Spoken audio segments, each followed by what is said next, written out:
జిల్లా కేంద్రంగా రాయచోటిని కొనసాగిస్తామంటూ ఎన్నికల్లో ఇచ్చిన హామీని నిలబెట్టుకున్న ఏకైక నాయకుడు సీఎం చంద్రబాబు అని మంత్రి మండపల్లి రాంప్రసాద్ రెడ్డి అన్నారు. రాయచోటిని జిల్లా ప్రధాన కేంద్రంగా కొనసాగిస్తూ ప్రభుత్వం గెజిట్ విడుదల చేయడాన్ని స్వాగతిస్తూ ప్రైవేట్ విద్యా సంస్థల జేఏసీ ఆధ్వర్యంలో భారీ కృతజ్ఞతా ర్యాలీ సభ నిర్వహించారు. ఈ కార్యక్రమానికి ముఖ్య అతిథిగా మంత్రి మండపల్లి రాంప్రసాద్ హాజరయ్యారు.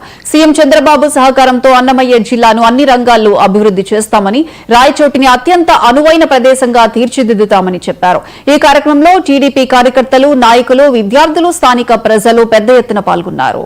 రాష్ట్రంలో అన్ని ప్రాంతాల గురించి తెలిసిన వ్యక్తి ఎవరైనా ఉన్నారంటే అది మన ముఖ్యమంత్రి మాన్యశ్రీ గౌరవనీయులు చంద్రబాబు నాయుడు గారు తీసుకున్న నిర్ణయం.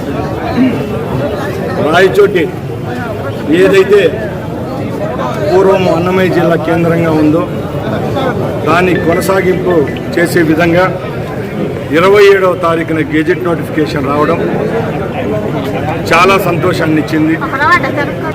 ఈ కూటమి ప్రభుత్వంలో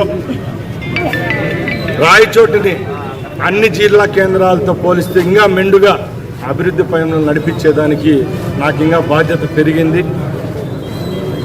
ఈ నియోజకవర్గంలో పుట్టిన ప్రతి ఒక్కరి సహాయ సహకారాలు, సూచనలు తీసుకుంటాం. మన ప్రాంతాన్ని ఏ యొక్క జిల్లా హెడ్ క్వార్టర్కు తీసుకునే విధంగా అభివృద్ధి పదంలో నడిపిస్తాం. గౌరవ ముఖ్యమంత్రి గారి ఆశీస్సులు, అలాగే మన యువ నాయకులు మంత్రివర్యులు లోకేష్ బాబు గారి అభిమానం మనకు ఎప్పుడూ ఉంటుంది. వెనుకబడిన మన ప్రాంతాన్ని అభివృద్ధి పదంలో నడిపించేదానికి ఇప్పటికే ఈ 18 నెలల్లోనే కేవలం సంక్షేమ పథకాలు